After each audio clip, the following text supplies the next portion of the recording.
a permit because the permittee pretty clearly has standing, and gets past the jurisdictional hurdles, and you get an opinion. Most cases where folks opposed to the importation challenge, those ones get bogged down and go into all sorts of digressions, and so there's very few court opinions in that matter. But this is one court case where basically the judge says the common sense thing of, it may have a benefit, but if you don't have a good, haphazard sport killing of the elephants may intuitively be detrimental to their survival as a species if you don't have good management in the host country. Moving on, Endangered Species Act. And remember, when we talk about this, there's not a complete congruence between the two statutes. So a species may be Appendix 1 or Appendix 2 and not ESA listed. A species may be ESA listed, but not CITES listed. And so there's not always a complete harmony. But species are listed as either endangered or threatened. Various provisions kick in. I'll skip, for time issues, the goals of the ESA, but I won't go deep into them. But the passage really did focus on overutilization. That was viewed as the primary threat of the era when the ESA was passed. Endangered species, definition currently endangered, is in danger. Multiple species that are potentially subject to trophy hunting are listed as endangered. That's not a complete list. Threatened species, likely to become endangered in the foreseeable future, a handful of other ones. More importantly, the prohibitions of the ESA.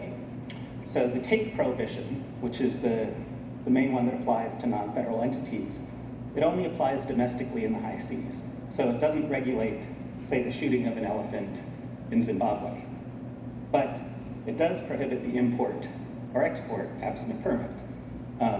And so that's the key thing. It applies automatically to endangered species, but with threatened species, the scope of the prohibitions depend on any special rule that the service may have issued. But the default is you usually need an ESA permit to import a trophy. Those standards might be lowered for a threatened species if it has a special rule. Fish permits. Fish and Wildlife may permit any act otherwise prohibited by a statute for purposes to enhance the survival, propagation or survival of the affected species.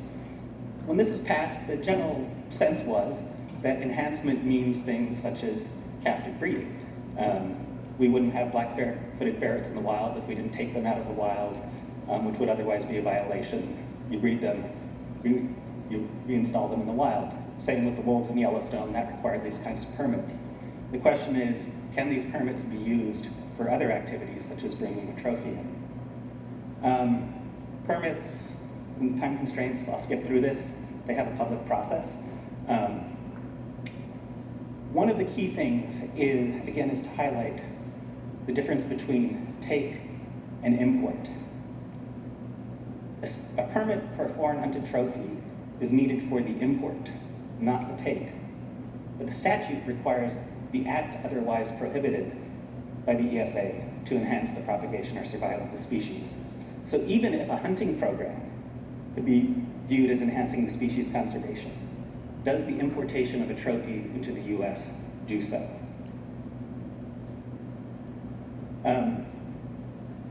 One of the issues to talk about, and it often gets lost in looking at enhancement and the purposes of the ESA, is the meaning of the word conservation, which appears in many of the statutory provisions and should guide these decisions. And the only circuit court that's clearly addressed this issue when looking at the definition of conservation in a 4D rule cites to the statute itself, which says the only regulated taking that could be considered conservation is when culling is necessary, when there's an overpopulation of the animal. So even if the ESA could theoretically apply, the Import Act could be extended to the actual taking in a foreign country. The only realm of things which could possibly fit within the ESA's definition is in that narrow category. So to get a trophy in, you need to show that the import enhances the survival.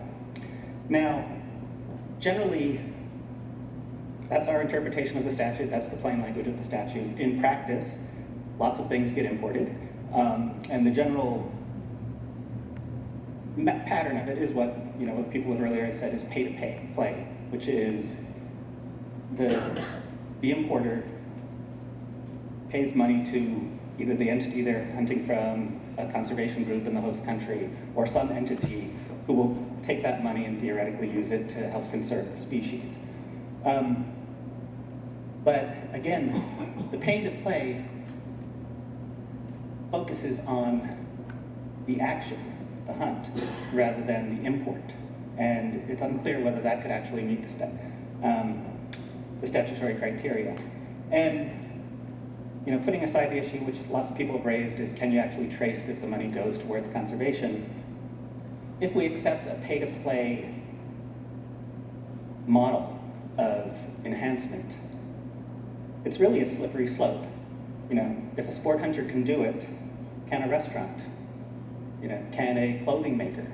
So, for example, if you had a species that was listed on Appendix 2, and therefore commercial trade was allowed, and was listed as threatened, and you had a 4D rule allowing it, someone could say, hey, selling sea turtle eggs in restaurants in San Francisco will promote the conservation of nesting beaches in Costa Rica.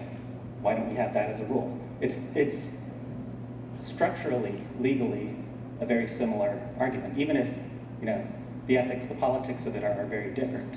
But anytime we try to shoehorn a pay-to-play model into what's supposed to be an enhancement on the ground status, we run into problems. The other point I would make is it colors the science. The endangered species listing process is supposed to be a science-based decision. The policy comes later in how you implement a recovery plan. But what we have seen is there's a tendency to list species as threatened rather than endangered, because threatened gives more management flexibility, or to not list a species at all because of the policy repercussions of listing. And we saw this in the polar bear litigation, where we often talk about we're all conservation entities in one way or another, but we had the sport hunting advocacy groups, the trophy import groups, lining up with the state of Alaska and essentially filing briefs arguing that global warming was not a threat to the polar bear, because to argue otherwise would trigger this chain of regulatory impacts. So I think blurring the policy issue of when you can import a trophy under the Endangered Species Act can really do a disservice to the science in the listing decision. And I'm now out of time, so I'll just skip through this. Elephants, lots will happen with elephants in the coming years, and I'll end it there.